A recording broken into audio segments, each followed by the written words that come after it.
खबर छोटी हो या बड़ी मगर बेबाक होगी। हर खबर पर होगी पैनी नजर। आप देख रहे हैं बिजनौर दस्तक। आदाब, नमस्कार। मैं आपके साथ शाफिया अंजुम हाजिर हूँ इस खबर के साथ। खबर बिजनौर से। उत्तराखंड मदरसा बोर्ड के अध्यक्ष मुफ्ती शमूम कासमी ने कहा कि उत्तराखंड के सभी मदरसों के पाठ्यक्रम में एनसीईआरटी की पुस्तक शामिल की गई है। मदरसे में पढ़ने वाले बच्चों को धार्मिक पढ़ाई के साथ अन्य कोर्स भी पढ़ाया जा रहा है। उत्तराखंड मदरसा बोर्ड के अध्यक्ष मुफ्ती शमूम कासमी ने बिजनौर में डाक बंगले में आयोजित प्रेस कॉन्फ्रेंस को संबोधित करते हुए कहा कि मदरसे में पढ़ा हुआ बच्चा हर क्षेत्र में अपना भविष्य बनाएगा। मदरसे में अब एनसीईआरटी की पुस्तक मदरसे के बच्चे डॉक्टर, इंजीनियर, आईएएस बनेंगे। उन्होंने कहा कि मदरसों में गरीब मध्य परिवार के बच्चे पढ़ते हैं, इसलिए उत्तराखंड के मुख्यमंत्री पुष्कर सिंह धामी के निर्देश पर इन बच्चों को गुणवत्तापूर्ण शिक्षा देने के लिए हर संभव कोशिश की जा रही है।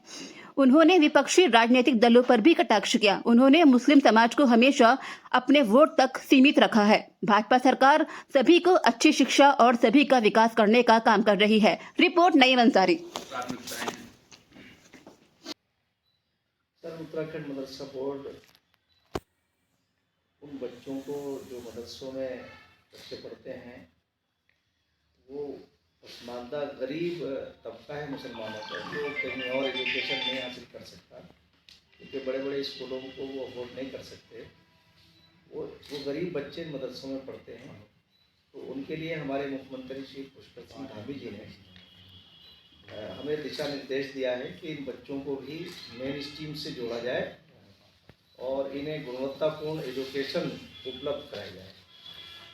तो हमने माननीय मुख्यमंत्री श्री पुष्कर सिंह धामी जी के नेतृत्व में एक पाठ्यक्रम जो एनसीईआरटी का है उसे लागू किया है।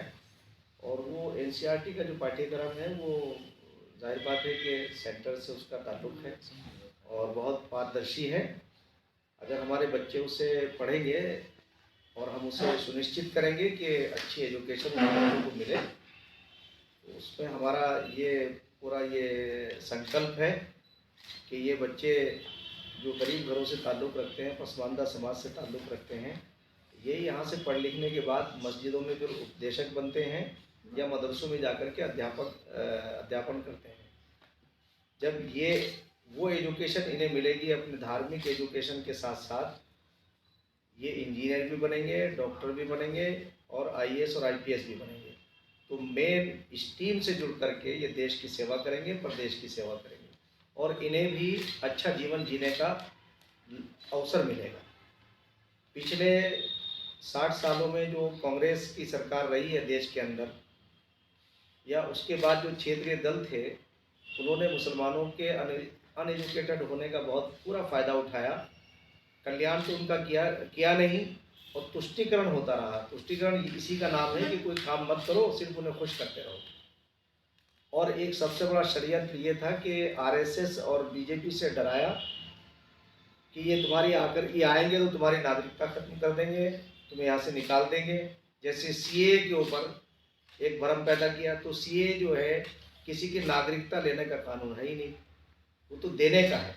और मैंने तो कल अपने काशीपुर में जो हमारे मदरसों के संचालक थे, सब धर्मावलंबी थे, उनसे सवाल भी किया कि ये बताइए कि हज के मौके पर दुनिया भर के करोड़ों मुसलमान वहाँ की इकोनॉमिक को हम मजबूत करते हैं। आर्थिक जो उनकी स्थिति है अरब की, उसका बड़ा दारोमदार यहाँ की जो यात्री जाते हैं, जो हज करते हैं, उसके बाद कोई एक आदमी भी किसी भी जो मुल्क है मुसलमानों के जो कंट्रीज़ हैं उनकी नागरिकता नहीं ले सकते, उन्हें नागरिकता नहीं मिल सकती। और हमारा देश है जिसकी बुनियाद ही वसुधैव कुटुंबकम, हम पूरे संसार को अपना एक ख़ानदान, परिवार मानते हैं। तो हमारे उस वक्त जो हमारे वहाँ के अल्पसंख्यक और हमारे यहाँ भारत के विभाजन से पहले जो लोग वहाँ रह गए थे, तो पाकिस्तान, बांग्लादेश और अफ़गानिस्तान, जबकि अगर वो इस्लाम को फॉलो करते तो उनकी सुरक्षा का जिम्मेदारी उनकी थी, उन्हें भाईचारा बनाना चाहिए था। जब हमारे दूध और खून के तमाम ब्रह्मांड एक ही है, तो जब वो उन पीड़ितों के लिए संविधान के अनुसार ये सरकार उन्हें नागरिकता दे रही है, तो ये तो हम नागरिकता दे रहे हैं, तो इसमें मुसलमानों में भ्रम पैदा किया।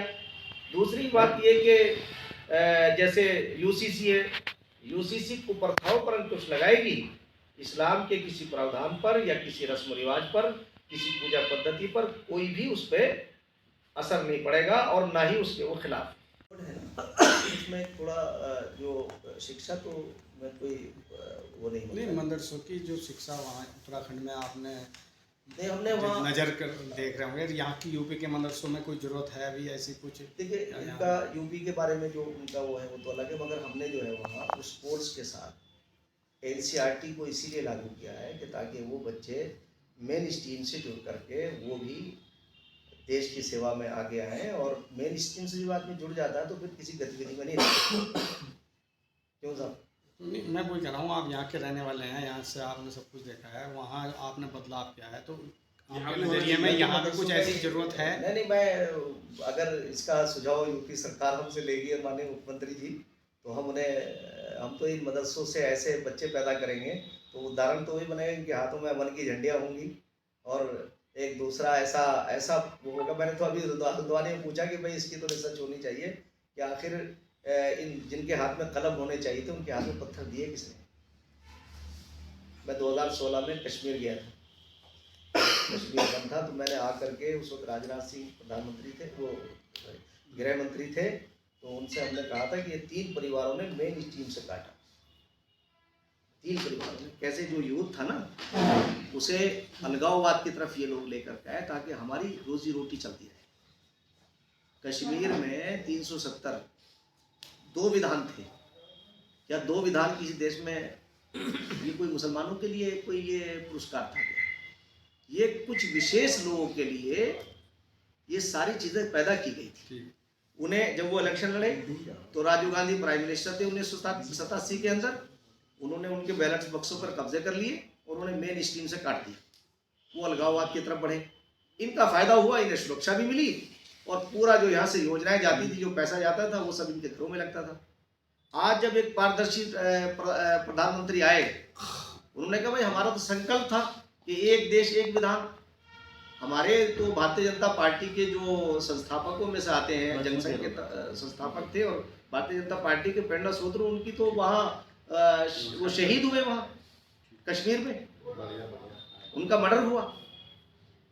और 2 विधान जो है, क्या कोई ये कहे कि ये मुसलमानों के लिए कोई पुरस्कार था? भाई ये इन्होंने प्रचारित किया। जैसे 370 जो है जब से खत्म हुई है, वहाँ कश्मीर में विकास बढ़ा है।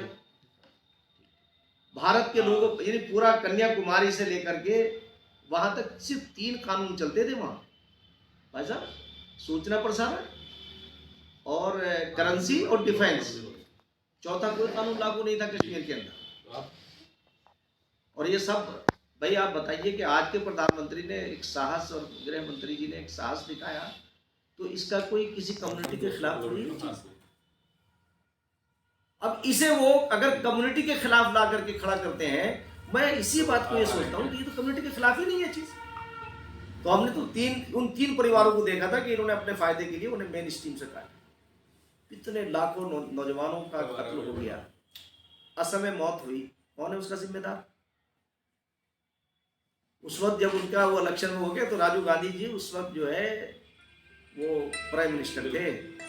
अगली बात है, क्योंकि वो कहा जाता है कि रोज के पाते रोज नहीं जलते, बस ये कहने की जरूरत नहीं है। क्यों साहब? उसके यहाँ इंसाफ है। मैंने ये देखा है, अगर आप देखें, आप ईश्वर में के बड़े कितने दुर्भाग्यपूर्ण बात है कि 15 साल तक जो चीफ मिनिस्टर रहे हों, जो दबे कुचलों को ऊपर लाने का दावा करके आए हों, तो उनका परिवार तो राजा बन गया, और जब उनकी गद्दी हिली और करप्शन में इतने वो लिप्त हो गए कि उन्हें सज़ा तक हुई, तो वो कितना, ये मैं नहीं समझता हूँ कि भारत की संस्कृति तपस्या की है, तपस्वियों की और त्यागियों की है। और मैं समझता हूँ कि आप अगर वो ये कह रहे हैं तो वो इस इतिहास को भूल रहे हैं कि हमारे जंगे आज़ादी के स्वतंत्रता संग्राम सेनानियों में अनेकों वो युवा थे कि जिन्होंने शादियाँ नहीं की देश के लिए और देश को आज़ाद कराया। तो आप क्या कहेंगे उन्हें कि आप कलंकित कर रहे हैं उन सबको। और हमारे आदरणीय प्रधानमंत्री आज के डेट में मैं ये बात कह सकता हूँ कि वो सबसे बड़े तपस्वी भी हैं और त्यागी भी हैं। जो शख्स अपना परिवार न बनाए और 140 करोड़ की बात करे कि मेरा 140 करोड़ का परिवार है और 140 करोड़ में हम सब आते हैं, आप ये देखिएगा कि ऐसे व्यक्ति के बारे में अगर एक ऐसा व्यक्ति कहता तो मैं ये समझता हूँ कि ये फ्रस्ट्रेशन है और उनका दिवालियापन है और भारतीय संस्कृति के बिल्कुल अनुरूप नहीं है। भारतीय संस्कृति तो हमें सभ्यता सिखाती है, एक दूसरे का आदर करना सिखाती है। और वो ये बात कहें, मैं तो समझता हूँ दोनों, उनका विवाह हुआ, उनकी पत्नी भी बहुत ही बड़ी त्यागी है कि उन्होंने हमारे प्रधानमंत्री को, आज के प्रधानमंत्री नरेंद्र मोदी जी को इसके लिए तैयार किया कि आप जाओ, और आज तक उस महिला की जबान पे कितनी बड़ी त्यागी है वो भी, दोनों का त्याग देखिए आप। तो उस त्याग का हमें स्मरण करना चाहिए, ना कि उस पर क्रिटिसाइज। तो मैं तो देश के लोगों से ये कहना चाहूँगा कि आने वाले 2024 में ये बौखलाए हुए हैं।